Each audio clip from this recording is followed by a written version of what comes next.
Kevin, bonjour. Demain, il y aura le dernier match avant la trêve à domicile. On imagine que l'objectif, c'est de forcément offrir un beau cadeau d'au revoir aux supporters, mais en face, il y a une équipe qui est paradoxalement bien plus performante à l'extérieur qu'à domicile. Comment vous avez préparé ce match? Ouais, bon, on a préparé ce match un peu comme tous les autres, un peu sereinement, à bien travailler cette semaine dans l'entraînement, à travailler sur cette équipe du Paris FC.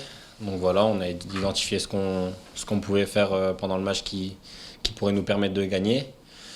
Donc ouais, après c'est clair que c'est le dernier match de championnat à domicile. Donc voilà, on a à cœur de bien faire pour les supporters et de gagner ce dernier match à domicile pour ensuite aller en déplacement à Sochaux. Et puis en cas de victoire, vous auriez fait quasiment la moitié du chemin concernant le maintien. Ça aussi, c'est important pour vous dans ce championnat où il y a 4 descentes quand même. Hein. Oui, bien sûr, on sait que tous les matchs et tous les points sont importants, ils sont bons à prendre. Donc le coach nous a donné pour consigne au moins d'avoir 21 points. Donc si on gagne ce match, on sera à 21. Donc ça reste un objectif d'arriver à ces points-là. Donc on va tout faire pour gagner demain. C'est une équipe très solide défensivement, cette équipe du Paris FC, également très solide à l'extérieur. Comment on prépare ce genre de rencontre quand on sait qu'on est un petit peu dans le dur offensivement? On fait comme on fait chaque semaine. Voilà, on a des analyses vidéo. Donc on travaille sur ce qu'on pourrait bien faire le week-end en match et qui pourrait fonctionner.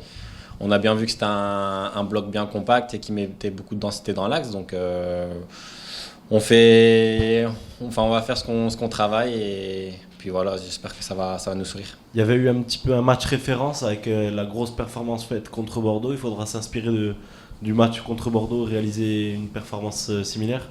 Oui, on sait que quand on met la manière, quand on met la bonne mentalité, on sait que voilà, on est dur à prendre à domicile. Donc on va remettre tous les ingrédients qu'on a mis contre Dijon, contre Metz et contre Bordeaux. On va refaire la même chose et ça va nous sourire. Puis donc, on en parlait, c'est vrai que ce public, depuis le début de la saison, il vous porte, vous qui aviez joué jusque-là dans des championnats type le Luxembourg par exemple, ça doit effectivement être un changement incroyable pour vous de jouer à Fouriane. Oui, bien sûr, c'est un sacré changement et c'est magnifique. C'est juste magnifique quand on vit des ambiances et des atmosphères comme ça. Contre Bordeaux, c'était incroyable, même les autres matchs d'avant. Et on profite au maximum et c'est vrai qu'il nous aide beaucoup, donc qu'il continue. Ça fait quelques semaines qu'on voit sur Internet des petits articles à ce sujet. La sélection algérienne, est-ce que ça vous dirait? Oui, bien sûr, c'est toujours plaisant de représenter un pays. Et voilà, ça ouvre aussi beaucoup de portes et avec des très gros joueurs aussi. Donc oui, c'est clair que c'est très plaisant de représenter un pays. Vous parliez tout à l'heure, en parlant du Paris FC, de densité dans l'axe. Vous pensez que la clé de cette rencontre, ce sera l'animation sur les côtés? Oui, enfin, je ne vais pas tout vous dire, mais...